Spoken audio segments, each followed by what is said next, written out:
Hi everyone, welcome back to my YouTube channel. मैं हूं किरण शाही और मैं बहुत सारे इंटरेस्टिंग फैक्ट्स लेके आती हूं फैशन के बारे में अपने इस यूट्यूब चैनल में।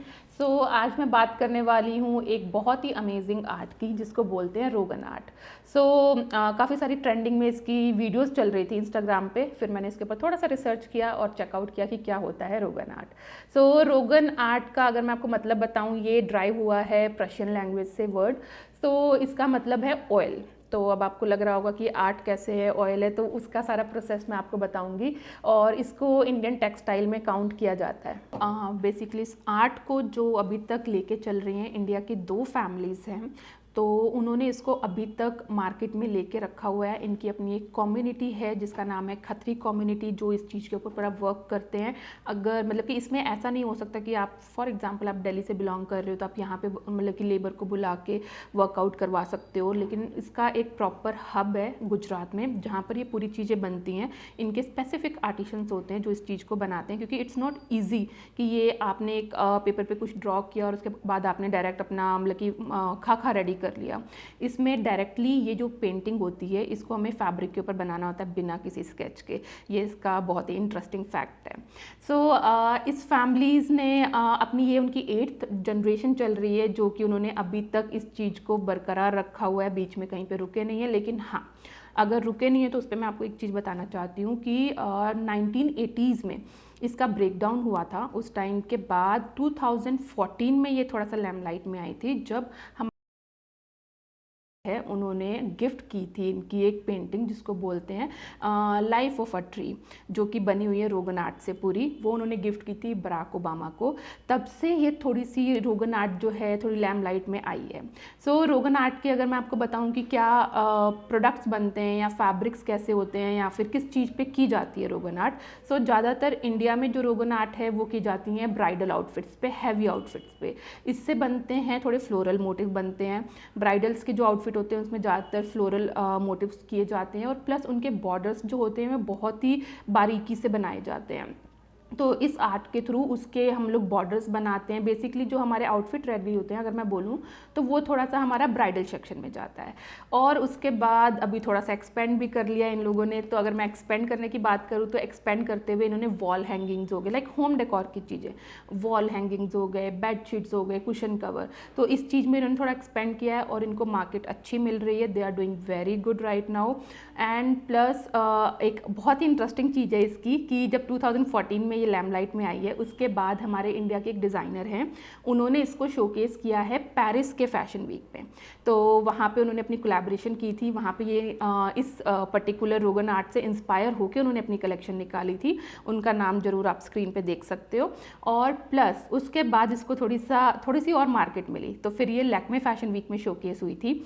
और अगर रोगन आर्ट के मैं मोटिव्स की बात करूँ, और इसका एक इंटरेस्टिंग फैक्ट और भी है कि ये डायरेक्ट फैब्रिक के ऊपर की जाती है। इसके अंदर आपको कोई स्केच बनाना नहीं होता है, फैब्रिक के ऊपर कुछ भी आपका नहीं बना होगा, डायरेक्ट ही इसको अप्लाई किया जाता है।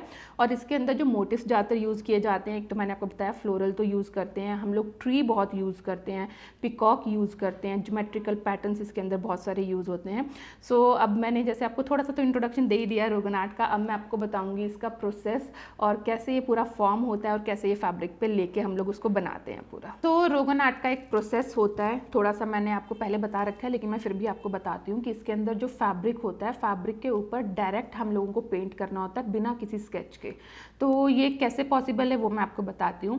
तो जो इसका पेंट होता है वो एक्चुअली निडल से हम करते हैं। निडल के साथ ही हम लोग फैब्रिक के ऊपर पूरा ड्रॉ कर रहे होते हैं, पेंट चल रहा होता है पूरा। तो जो वो प्रॉपर एक निडल है और जो वो पेंट्स हैं, तो वो बनाने की एक प्रोसेस होती है कि वो कैसे बनता है वो मैं आपको बताती हूँ। रोगन आर्ट के बारे में अभी मैंने आपको थोड़ी सी नॉलेज दी है, लेकिन अब मैं आपको बताती हूँ इसका प्रोसेस कि कैसे ये रोगन आर्ट का जो प्रोसेस होता है कैसे स्टार्ट होता है।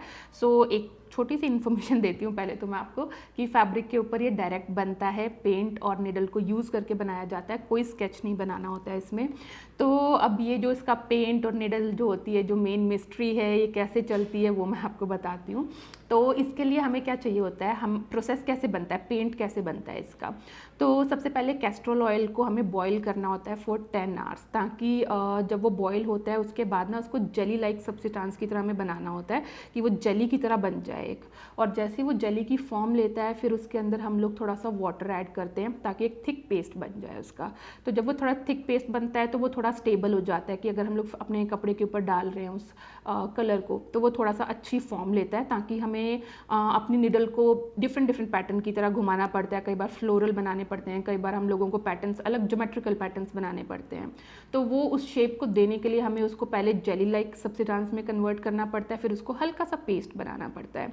तो और आप इसको टोटल 3 डेज़ लगते हैं इसको बनने में टोटल।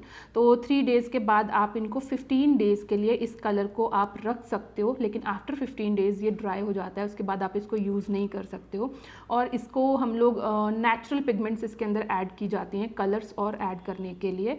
तो आप वेजिटेबल डाइज़ ये सब चीज़ें इसके अंदर आती हैं, तो इसीलिए इसको इंडियन टेक्सटाइल में काउंट भी किया जाता है।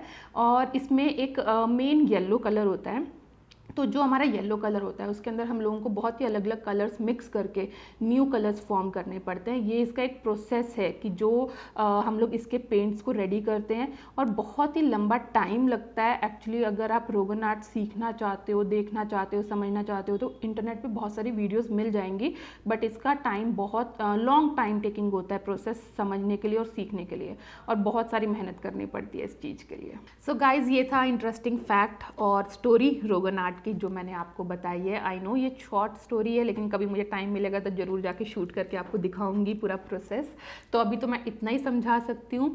तो अगर आप लाइक स्टूडेंट हो या फिर आप डिज़ाइनर हो तो आप इनको अपनी इंस्पिरेशन में ले सकते हो, आप अपने कलेक्शन बना सकते हो इस चीज़ के ऊपर। और अगर आपको चाहिए कि मैं कोई और वीडियो निकालूँ किसी और अच्छी प्रोसेस के ऊपर जो इंडियन टेक्सटाइल से रिलेटेड है या फिर कोई और थीम है, तो आप प्लीज़ मुझे DM करो या आप मुझे कमेंट करके बताओ। डेफिनेटली मैं कोशिश करूँगी उस चीज़ के बारे में बताने के लिए। और आप देखते रहो इस यूट्यूब चैनल को, बहुत सारी वीडियोस और आने वाली हैं, बहुत सारी वीडियोस हैं यहाँ पर मेरे चैनल पे जो आप चेकआउट कर सकते हो। और लाइक करो, सब्सक्राइब करो। Bye bye.